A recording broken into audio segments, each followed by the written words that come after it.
Story with Binaca. सुनिए कहानी Binaca की जुबानी। हाजिर है मुंशी प्रेमचंद की कहानी ज्योति।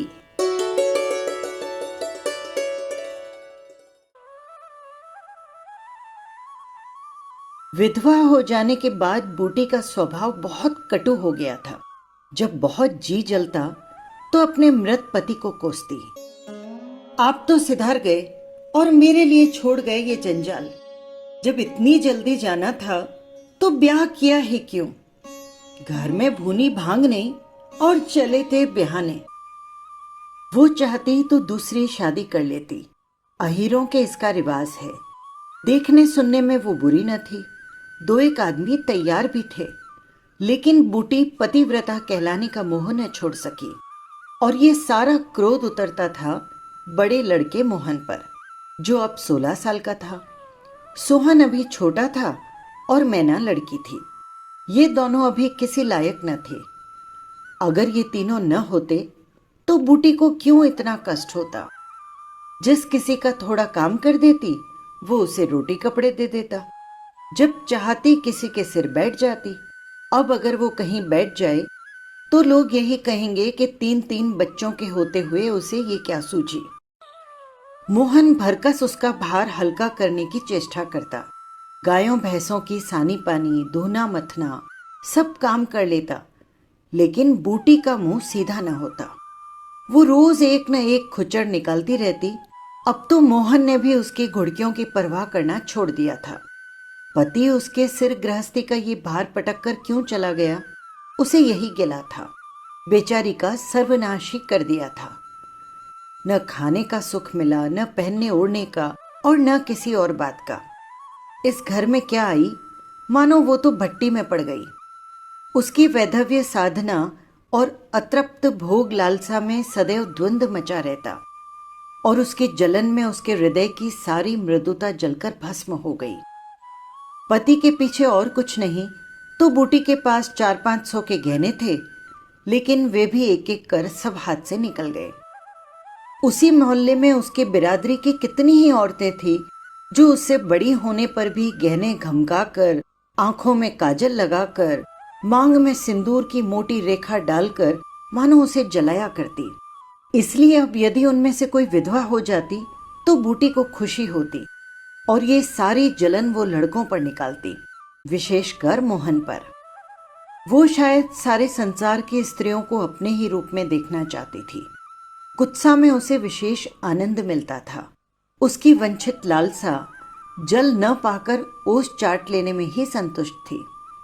फिर ये कैसे संभव था कि वो मोहन के विषय में कुछ सुने और पेट में डाल ले? ज्यों ही मोहन संध्या के समय दूध बेचकर घर आया, बूटी ने उससे कहा, देखती हूं तू अब सांड बनने को उतारू हो गया है। मोहन ने प्रश्न के भाव से देखा। कैसा सांड? क्या बात है? तू रूपा से छिप छिप कर नहीं हंसता बोलता है और उस पर कहता है कि कैसा सांड? तुझे लाजवाज नहीं आती? घर में तो पैसे पैसे की तंगी है, और वहां उसके लिए पान लाए जाते हैं, उसके कपड़े रंगाए जाते हैं। मोहन ने विद्रोह का भाव धारण किया। तो क्या हुआ मां? अगर उसने मुझसे 4 पैसे के पान मांग लिए तो क्या करता? कह देता कि पैसे दे तो लाऊंगा। अपनी धोती रंगने को दी तो क्या मैं उससे रंगाई मांगता? हाँ, मोहल्ले का एक तू ही तो धन्ना सेठ है, और किसी से उसने क्यों नहीं कहा? ये तो वो जाने मां, मैं क्या बताऊं। तुझे अब छैला बनने की सूझती है। घर में भी कभी 1 पैसे का पान लाया तू? यहां पान किसके लिए लाता? क्यों, तेरे लिए? क्या घर में सब मर गए हैं? मैं नहीं जानता था मां कि तुम पान खाना चाहती हो। हाँ, संसार में एक रूपा ही तो है पान खाने जोग। मां, शौक सिंगार की भी तो एक उम्र होती है। बूटी जल उठी। उसे बुढ़िया कह देना उसकी सारी साधना पर पानी फेर देना था। बुढ़ापे में उन साधनों का महत्व ही क्या। जिस त्याग कल्पना के बल पर वो स्त्रियों के सामने सिर उठाकर चलती थी, उस पर इतना कठोराघात। इन्हीं बच्चों के पीछे उसने अपनी जवानी धूल में मिला दी थी। उसके आदमी को मरे आज 5 साल हो गए। तब उसकी चढ़ती जवानी थी। 3 बच्चे भगवान ने उसके गले मड़ दिए, नहीं तो अभी वो थी और चैन के दिन थे। चाहती तो आज भी वो होठ लाल किए, पाँव में महावार लगाए, अनबट बिछुए पहने मटकती फिरती। ये सब उसने इन बच्चों के कारण त्याग दिया और आज ये मोहन उसे बुढ़िया कहता है। रूपा उसके सामने खड़ी कर दी जाए तो चुईया सी लगे, फिर भी वो जवान है और बूटी बुढ़िया है। वो जल भुन कर बोली, हाँ और क्या, मेरे लिए तो अब फटे चिथड़े पहनने के दिन हैं। जब तेरा बाप मरा तो रूपा से 2-4 साल ही बड़ी थी मैं। उस वक्त कोई घर कर लेती तो तुम लोगों का कहीं पता न लगता, गली गली भीख मांगते फिरते। लेकिन हाँ, मैं कहे देती हूं, अगर तू फिर उससे कभी बोला ये उसके घर गया तो इस घर में मैं रहूंगी या तू रहेगा। मोहन ने डरते डरते कहा, मैं उसे बात दे चुका हूं अम्मा। कैसी बात? सगाई की। अगर रूपा मेरे घर में आई तो झाड़ू मारकर निकाल दूंगी। ये सब उसकी मां की माया है। वो कुटनी मेरे लड़के को मुझसे छीन लेना चाहती है। रान से इतना भी नहीं देखा जाता। चाहती है कि उसे सौत बनाकर छाती पर बिठा दे। मोहन ने व्यथित कंठ से कहा, अम्मा ईश्वर के लिए चुप रहो, क्यों अपना पानी आप खो रही हो? मैं तो समझा था 4 दिन में मैना अपने घर चली जाएगी, तुम अकेली पड़ जाओगी, इसीलिए उसे लाने की बात सोच रहा था। अगर तुम्हें बुरा लगता है तो जाने दो। तू आज से यहीं आंगन में सोया कर। तो क्या माँ गाय भैंसे बाहर पड़ी रहेंगी? पड़ी रहने दे, कोई डाका नहीं पड़ता। मुझ पर तुझे इतना संदेह है माँ? हाँ, मैं तो यहां नहीं सोऊंगा। तो फिर निकल जा मेरे घर से। हाँ ठीक है, तेरी यही इच्छा है तो निकल जाऊंगा। मैना ने भोजन पकाया। मोहन ने कहा कि मुझे भूख नहीं है। बूटी भी उसे मनाने न आई। मोहन का युवा हृदय माता के इस कठोर शासन को किसी भी तरह स्वीकार नहीं कर सका। उसका घर है, चाहे तो ले ले, अपने लिए वो कोई दूसरा ठिकाना ढूंढ निकालेगा। रूपा ने उसके रूखे जीवन में एक स्निग्धता भर दी थी। जब वो एक अव्यक्त कामना से चंचल हो रहा था, जब उसका जीवन कुछ सूना सूना लगता था, रूपा ने नव बसंत की भांति आकर उसे पल्लवित कर दिया था। मोहन को जीवन में एक मीठा स्वाद मिलने लगा। कोई काम करना होता मगर ध्यान रूपा की ओर लगता। सोचता उसे क्या दे कि वो प्रसन्न हो जाए। लेकिन अब वो कौन सा मुंह लेकर उसके पास जाएगा? क्या उससे कह दे कि अम्मा ने मुझे तुझसे मिलने के लिए मना कर दिया है? अभी कल ही की तो बात है, बरगद के नीचे दोनों में कैसी कैसी बातें हुई थी। मोहन ने उसे कहा था, रूपा तुम इतनी सुंदर हो, तुम्हारे 100 ग्राहक निकल आएंगे। मेरे घर में तुम्हारे लिए रखा ही क्या है? इस पर रूपा ने जो जवाब दिया था वो तो संगीत की तरह अब भी उसके प्राणों में बसा हुआ था। मैं तो तुमको चाहती हूं मोहन, सिर्फ तुमको। परगने के चौधरी हो जाओ तब भी मोहन हो, मजूरी करो तब भी मोहन हो।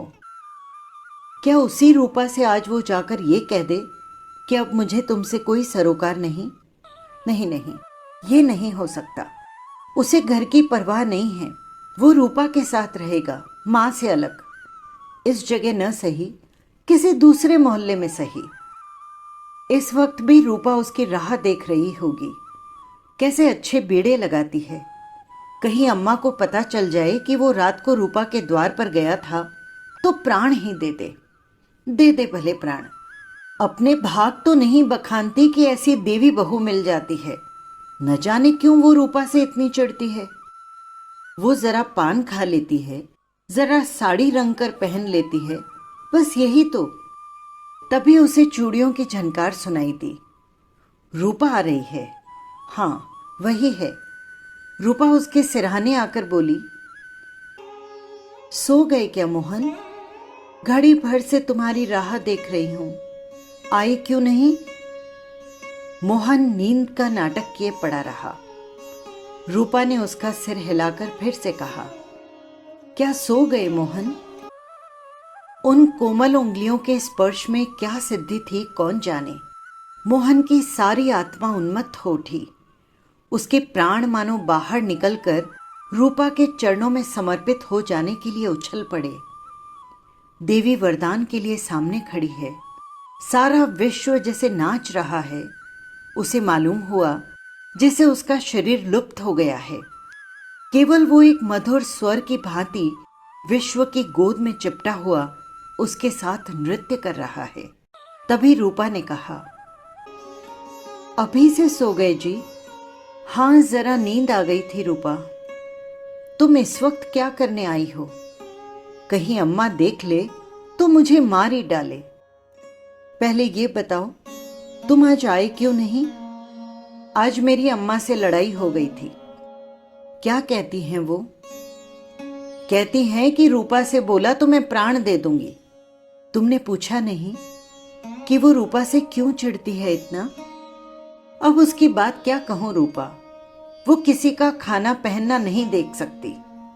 अब मुझे तुझसे दूर रहना पड़ेगा। मेरा जी तो न मानेगा। ऐसी बात करोगी तो मैं तुम्हें लेकर भाग जाऊंगा।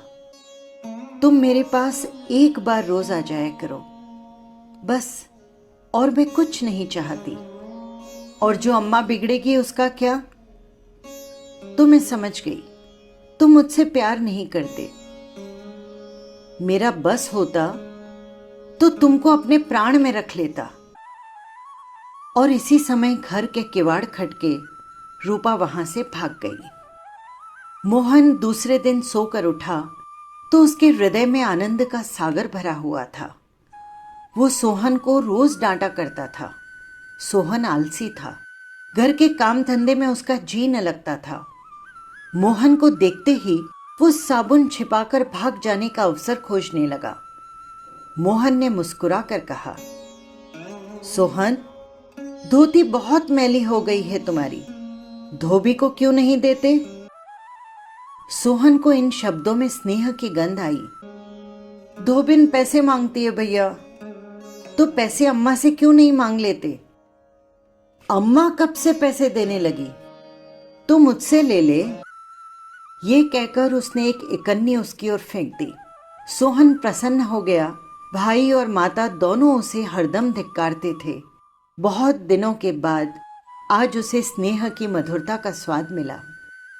उसने इकन्नी उठा ली और धोती को वहीं छोड़कर गाय को खोलकर चलने लगा। मोहन ने कहा, रहने दे सोहन, इसे मैं लिए जाता हूं। सोहन ने पगहिया मोहन को देकर फिर पूछा, तुम्हारे लिए चिलम लाऊं भाई? जीवन में पहली बार आज सोहन ने भाई के प्रति ऐसा सद्भाव प्रकट किया था। इसमें क्या रहस्य है, ये मोहन की समझ में नहीं आया। बोला, आग हो तो रखाओ। मैना सिर के बाल खोले आंगन में बैठी घरौंदा बना रही थी। मोहन को देखते ही उसने घरौंदा बिगाड़ दिया और अंचल से बाल छिपाकर रसोई घर में बर्तन उठाने चली गई। मोहन ने पूछा, क्या खेल रही थी मैना? मैना डरी हुई बोली, कुछ नहीं, कुछ तो नहीं भाई। तू तो बहुत अच्छे घरौंदे बनाती है, जरा बना मैं भी देखूं। मैना का रुआंसा चेहरा खिल उठा। प्रेम के शब्द में कितना जादू है। मुंह से निकलते ही जैसे सुगंध फैल गई। जिसने सुना उसका हृदय खिल उठा। जहां भय था वहां विश्वास चमक उठा। जहां कटुता थी वहां अपनापन छलक पड़ा। चारों ओर चेतनता दौड़ गई। कहीं आलस्य नहीं, कहीं खिन्नता नहीं। मोहन का हृदय आज प्रेम से भरा हुआ है। उसमें सुगंध का विकर्षण हो रहा है। मैना घरौंदा बनाने बैठ गई। मोहन ने उसके उलझे बालों को सुलझाते हुए कहा, मैना, तेरी गुड़िया का ब्याह कब होगा? नेता तो दे, कुछ मिठाई खाने को मिले मुझे भी। मैना का मन तो जैसे आकाश में उड़ने लगा। जब भैया ने पानी मांगा तो वो लोटे को राख से खूब चमका कर उसके लिए पानी ले आई। अम्मा पैसे नहीं देती, गुड्डा तो ठीक हो गया है, पर टीका कैसे भेजूं? कितने पैसे लगेंगे? 1 पैसे के पतासे लूंगी, 1 पैसे का रंग, जोड़े तो रंग जाएंगे कि नहीं? तो 2 पैसे में तेरा काम चल जाएगा। हाँ हाँ भैया, 2 पैसे दे दो तो मेरी गुड़िया का ब्याह धूमधाम से हो जाएगा। मोहन ने 2 पैसे हाथ में लेकर मैना को दिखाए। मैना लपकी। मोहन ने हाथ ऊपर उठा लिया। मैना ने हाथ पकड़कर नीचे खींचना शुरू किया। मोहन ने उसे प्यार से गोद में उठा लिया। मैना ने पैसे ले लिए और नीचे उतरकर नाचने लगी। फिर अपनी सहेलियों को विवाह का न्योता देने के लिए भाग गई। उसी वक्त बूटी गोबर का झावा लिए आ पहुंची। मोहन को खड़े देखकर कठोर स्वर में बोली, अभी तक मटर गश्ती हो रही है तेरी, भैंस कब दूही जाएगी? आज बूटी को मोहन ने विद्रोह भरा जवाब नहीं दिया, जैसे उसके मन में माधुर्य का कोई सोता सा खुल गया हो। माता को गोबर का बोझ लिए देखकर उसने छावा उसके सिर से उतार लिया। बूटी ने कहा, रहने दे, जाकर भैंस दो, मैं तो गोबर लिए जाती हूं। तुम इतना भारी बोझ क्यों उठा लेती हो माँ? मुझे क्यों नहीं बुलवा लेती? माता का हृदय वात्सल्य से गदगद हो उठा। तू जा अपना काम देख, क्यों मेरे पीछे पड़ता है? गोबर निकालने का काम मेरा है माँ। तो दूध कौन दुहेगा? वो भी मैं ही करूंगा। हाँ हाँ, तू इतना बड़ा योद्धा है कि सारे काम कर लेगा। जितना कहता हूं उतना कर लूंगा। तो फिर मैं क्या करूंगी? तुम लड़कों से काम लो, जो तुम्हारा धर्म है। मेरी सुनता है कोई? आज मोहन बाजार से दूध पहुंचाकर लौटा तो पान, कत्था, सुपारी, छोटा सा पानदान और थोड़ी सी मिठाई लेकर आया। बूटी बिगड़ कर बोली, आज पैसे कहीं फालतू मिल गए थे क्या? इस तरह उड़ाएगा तो कै दिन निभा होगा। मैंने तो एक भी पैसा नहीं उड़ाया अम्मा।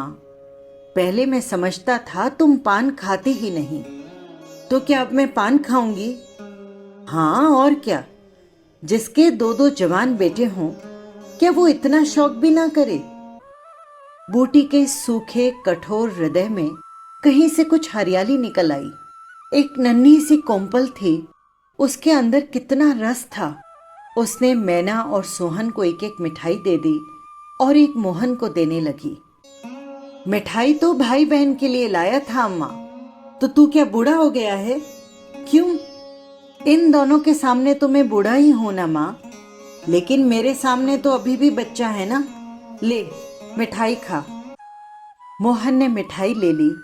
मैना ने मिठाई पाते ही गप से मुंह में डाल दी, जो केवल मिठाई का स्वाद जीभ पर छोड़कर कब की गायब हो चुकी थी। उसने मोहन को ललचाई आंखों से देखा। मोहन ने आधा लड्डू तोड़कर मैना को दे दिया।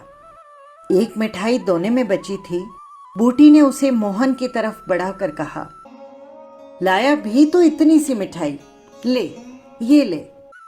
मोहन ने आधी मिठाई मुंह में डालकर कहा, ये तुम्हारा हिस्सा है अम्मा।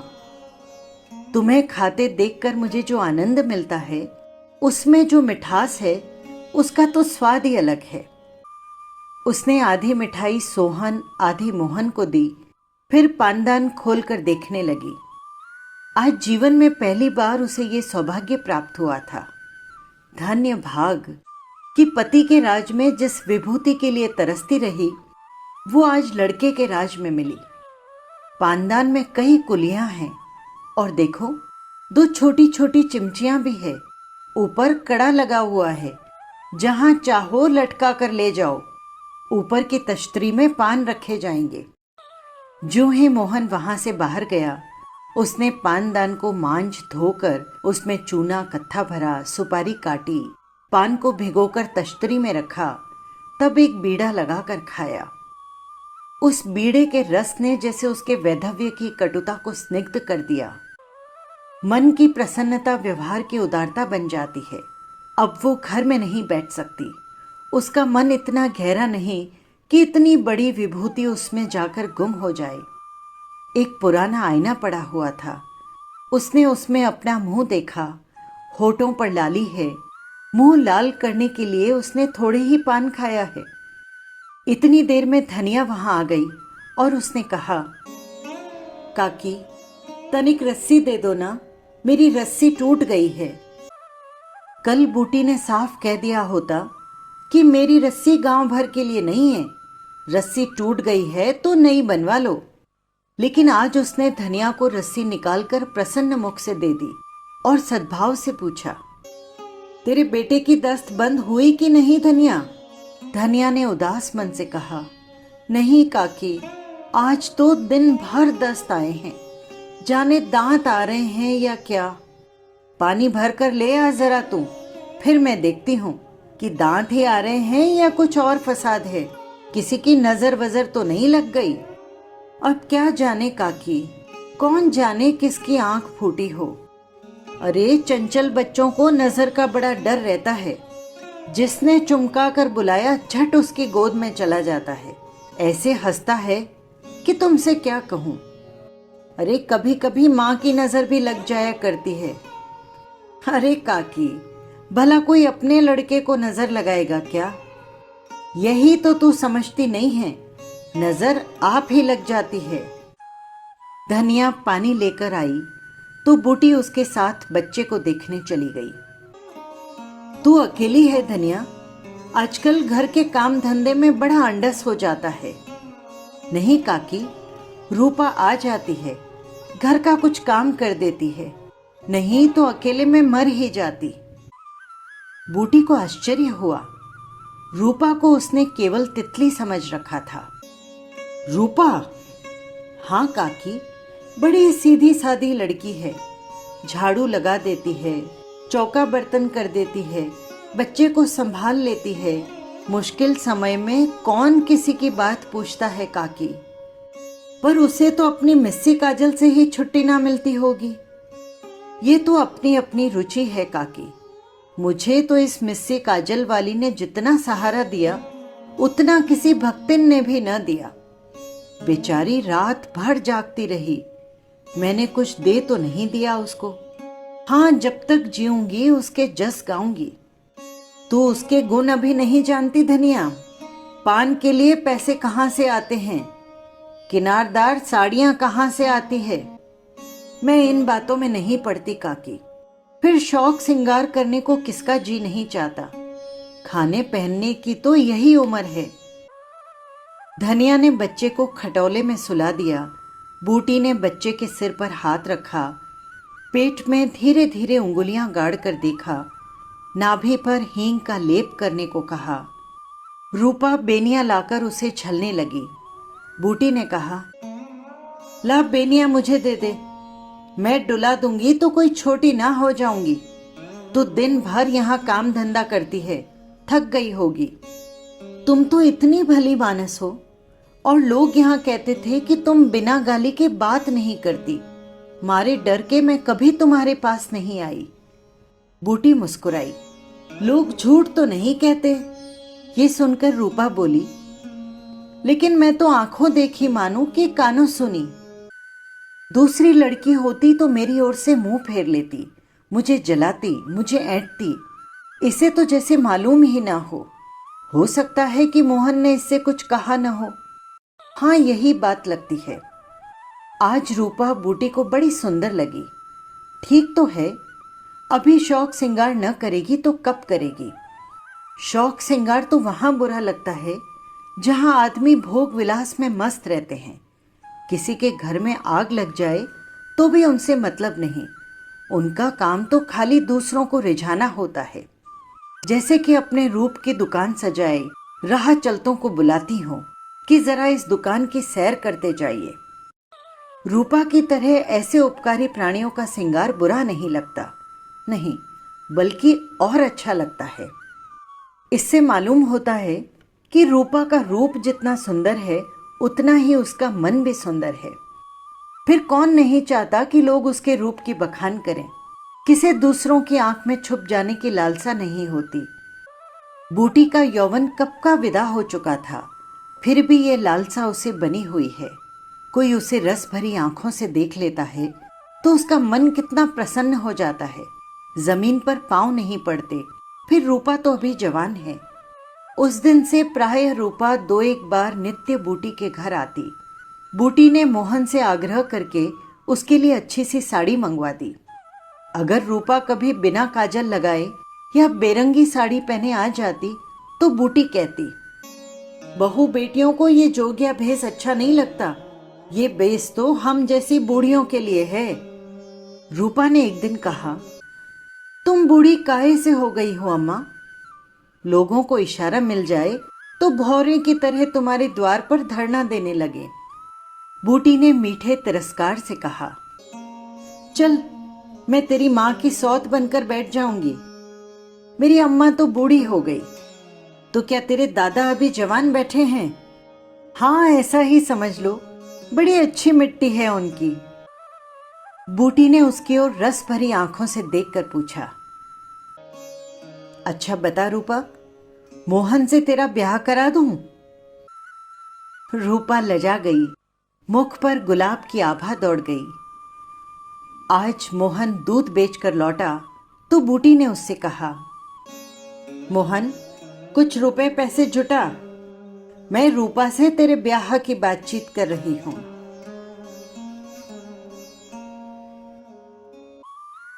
बस यही थी कहानी। आपको कैसी लगी कमेंट बॉक्स में ज़रूर लिखिएगा। और हाँ, यदि आपने चैनल को सब्सक्राइब नहीं किया हो तो कर लीजिएगा, जिससे हर कहानी सबसे पहले पहुंच सके आप तक। फिर मिलेंगे किसी नई कहानी के साथ। नमस्कार।